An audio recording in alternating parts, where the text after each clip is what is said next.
کہ ایسا کام کبھی سنا نہیں تھا جی جی کہ آج سے جب سے سی سی بھی بنی ہے ان کا ایک ہی رول ہے، بندہ پکڑا سائڈ پہ لگے، سائڈ پہ جا کے بندہ مار دیا اور ڈال دیا اگلے کے اوپر۔ تو یہ ایک کہانی ایک پہ چلو چل جائے گی، دو پہ چل جائے گی، ان کی اسٹوری ریگولر یہی چلتی آ رہی ہے۔ آخر کوئی تو سیٹلمنٹ بٹ صاحب کی ہوئی ہوگی نا جس کی بنا کے اوپر وہ پاکستان آئے؟ سر جی وہ چکمہ دیا گیا کہ ہم آپ کو 109 میں چلان کریں گے، آپ کو جیل بھیجیں گے اور جو کورٹ فیصلہ کرے گی وہ ہمیں منظور ہے۔ آج کا مزدور بھی کراچی سے لاہور بائی آتا ہے۔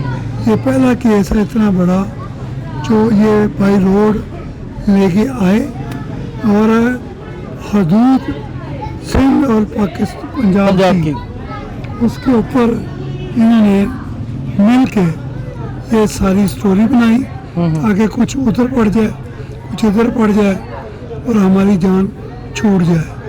کیونکہ بٹ صاحب کوئی عام آدمی تو تھے نہیں، بڑی پاپولر پرسنالٹی تھے، ان کے پیار کرنے والے بھی بہت ہیں، دشمن بھی بہت ہیں۔ کیا بلاج کے قتل میں ان کا کوئی ہاتھ تھا؟ بالکل نہیں، بالکل نہیں۔ وہ تو بھائیوں کی طرح بیٹے کی طرح مجھ سے ملتے تھے، بھائیوں کی طرح اس کو فون کرتے تھے کہ تم میرا بیٹا ہے، چل ختم ہو گئی بات، کوئی تمہارا میرا جھگڑا بالکل نہیں۔ ناظرین گرامی، قبل آپ سے گزارش ہے کہ ہمارے چینل کو سبسکرائب کر لیں۔ خواجہ طریف گلشن صاحب کی رہائش گاہ پر اور آج ان کا جنازہ تھا اور اتنا انفارچونیٹ یہ واقعہ ہوا ہے کہ سب حیران اور پریشان اور دنگ ہیں، کیونکہ یہ اطلاعات آ رہی تھی کہ دبئی میں ان کا یہ ہو چکا ہوا تھا فیصلہ کہ میں یہاں گرفتار ہوں، اس سے بہت بہتر ہے میں اپنے ملک میں جا کے مقدمات کا سامنا کروں۔ جو مقدمات کا سامنا کرنے کے لیے وہ آئے، وہ کس نے تسلیاں دی تھی کہ مقدمات کا آپ سامنے کرنے آئے، وہ ساری باتیں ہم جانیں گے۔ قریبی عزیز موجود ہیں، نام جاننے کی کوشش کریں گے۔ السلام علیکم۔ محمد سلیم بٹ میرا نام۔ محمد سلیم بٹ صاحب کیسے ہیں آپ؟ جی اللہ کا شکر ہے جی۔ یہ سارا کچھ کیا ہو گیا سلیم بٹ؟ یہ جی ادیر نگری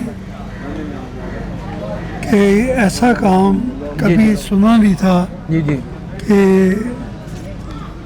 آج سے جب سے سی سی بھی بنی ہے ان کا ایک ہی رول ہے، بندہ پکڑا سائڈ پہ لگے، سائڈ پہ جا کے بندہ مار دیا اور ڈال دیا اگلے کے اوپر۔ تو یہ ایک کہانی ایک پہ چلو چل جائے گی، دو پہ چل جائے گی، ان کی اسٹوری ریگولر یہی چلتی آ رہی ہے۔ ایف آئی آر ایک ہی وہ آئے، وہ لے کے چھڑا کے لے گئے۔ تم 15 بندے لے کے اس کو لا رہے ہو، ایک بندہ ان کا نہیں مار سکے، کسی کو چھوا تک نہیں آپ نے، اور ایک آدمی کو اپنے دو پولیس افسر زخمی ہوئے۔ وہ زخمی وہ جو ہوئے ہیں نا ان کی رپورٹ لے لیں، وہ اس سے گھر میں بیٹھے کھانا کھا رہے ہیں سکون سے، تو وہ زخمی ہوئے ہیں۔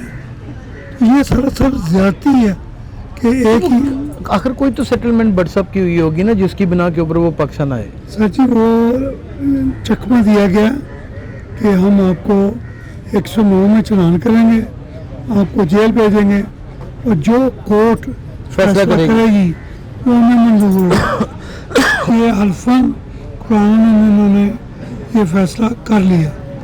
اس بات کے اوپر بٹ صاحب وہاں سے تشریف لے کے آئے ادھر لاہور، اور راستے میں جبکہ آج کا مزدور بھی کراچی سے لاہور بائی آتا ہے۔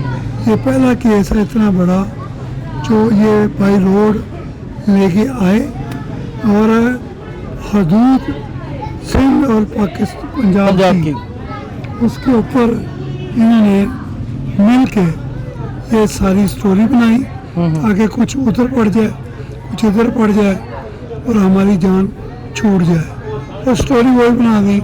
وہ آئے چھڑا کے لے کے چلے گئے، یعنی آپ اتنے اچھے ہیں کہ آپ نے اس کو چھوڑ دیا، وہ لے کے چلے گئے، پھر آپ نے پھر پکڑ لیا اور پھر سامنا ہو گیا، پھر آپ نے اسی کو مارا۔ اور ان کے آپ کا کیا رشتہ لگتا ہے ख्वाजा तरीफ गुलशन साहब? हमारी रिश्तेदारी है जी इनके अच्छा जी, साथ, करीबी रिश्तेदार। करीबी रिश्तेदारी है। अच्छा अच्छा, सलीम भट्ट साहब, ख्वाजा शकील भी 2 दिन से नज़र नहीं आ रहे। जी हाँ, उनके बारे में भी बहुत सारी अफवाहें गर्दिश कर रही हैं। हाँ जी, घर वाले उनके कहते हैं कि पुलिस उनको ले गई है जी हाँ, और पुलिस किसी सूरत इस बात को मानने से कासिर है। जी हाँ। आप क्या देखते हैं, क्या हो क्या रहा है? ये इतना बड़ा वाक़े के बाद क्या एक्सपेक्ट करते हैं? अभी तक तो कोई ऐसी बात सामने नहीं आई जो गोगी के मुतालिक हो कि इसको पकड़ के ले गए हैं और इसको कहीं गायब कर दिया गया। हाँ हाँ, ये अभी तक कोई चीज़ सामने नहीं आई, लिहाजा ये इंतज़ार कर रहे हैं कि अल्लाह ताला उसके ऊपर रहम करे और ये बात ख़त्म हो।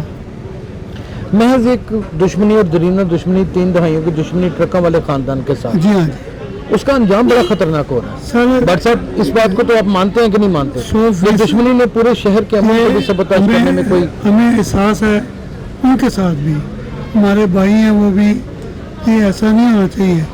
लेकिन ये देखिए हो क्या रहा है, कर कौन रहा है, यानी किस तरीके से शूटर को भी मार दिया गया, छाती को भी मार दिया गया, जो मुखबर था उसको भी मार दिया गया, असद शाह, इन सबको मार दिया गया।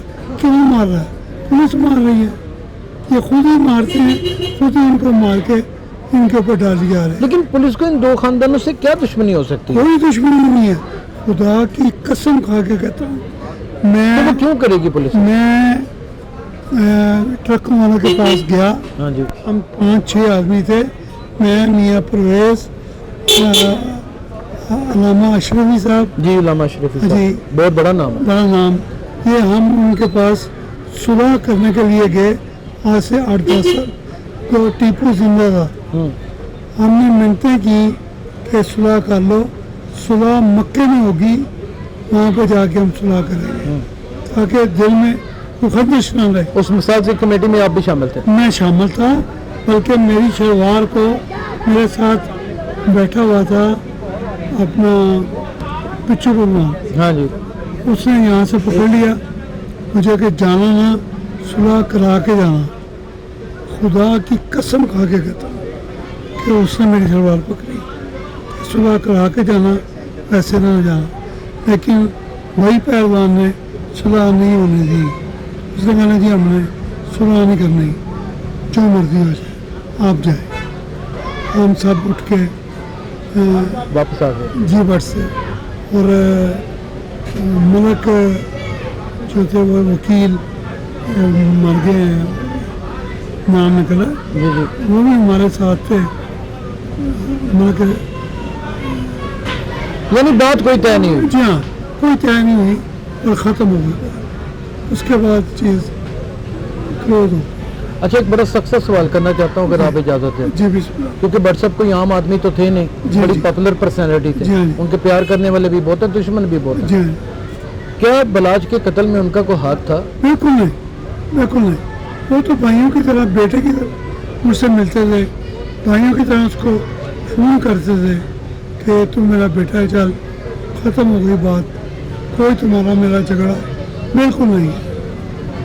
तो ये हकीकत है, कोई झगड़ा नहीं। कोई झगड़ा नहीं था? नहीं नहीं, नाज़रीन, सलीम भट्ट साहब नहायत ही क्यूट इंसान है, बहुत ही खूबसूरत पर्सनैलिटी हैं, इनसे बात करने का मज़ा भी आया है, और ये करीबी रिश्तेदार है ख्वाजा तरीफ गुलशन साहब के। जी, कुछ कहना चाहते हैं आप? जी बस यही है कि प्लीज़ खुदारा इन फिल्म को ख़त्म करें। अब खत्म होनी चाहिए, खत्म ये होनी दुश्मनी चाहिए। भी खत्म होनी चाहिए। हाँ बिल्कुल, पहले दुश्मनी ख़त्म हो, फिर ये आपस में भाई भाई बना के इनको बैठा दिया जाए और ख़त्म कर दिया जाए। नाज़रीन, तसादम तो किसी भी सूरत, कहीं भी, किसी भी सूरत कोई अच्छा मैसेज नहीं देता, ये बात तो एक बहुत बड़ी हकीकत है।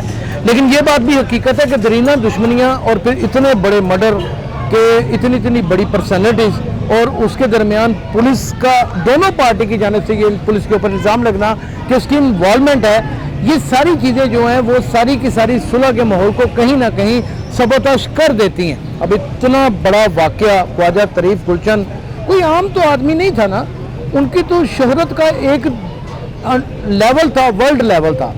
यानी कि दुनिया जानती है। और आज आप देख लें किसी भी चैनल के ऊपर सिर्फ ख्वाजा तरीफ गुलशन के साथ होने वाला ये पुलिस मुबैना पुलिस मुकाबला ही चल रहा है, कोई दूसरी चीज़ नहीं चल रही। गोगी भट्ट का यहाँ से अचानक गायब हो जाना, घर वालों का ये कहना कि जनाब उनको पुलिस ले गई है, और फिर एतराफ़ ना करना पुलिस का, ये भी एक बहुत बड़ा अलमिया है। क्योंकि शहरी तो है, मुकदमे उनके ऊपर जितने भी हैं वो दुश्मनी की बाबत दोनों फैमिलीज ने करवाए हुए हैं एक दूसरे के ऊपर।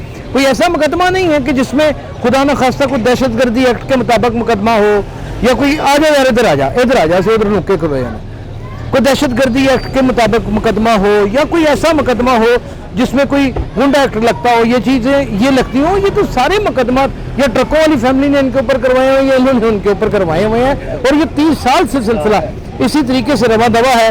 लेकिन खून रेजी थमने का नाम नहीं ले रही। ख्वाजा तरीफ गुलशन की रिहाइशगाह पर मौजूद हैं मजीद उनके अजीज़ व कारब, उनके जानने वाले, उनको पहचानने वाले, उनके साथ रहने वाले, उनके असलूब को समझने वाले तमाम मकतबा फ़िक्र के लोगों से आरा लेने की कोशिश करेंगे। अपना बहुत ख्याल रखिएगा। अल्लाह हाफ़िज़।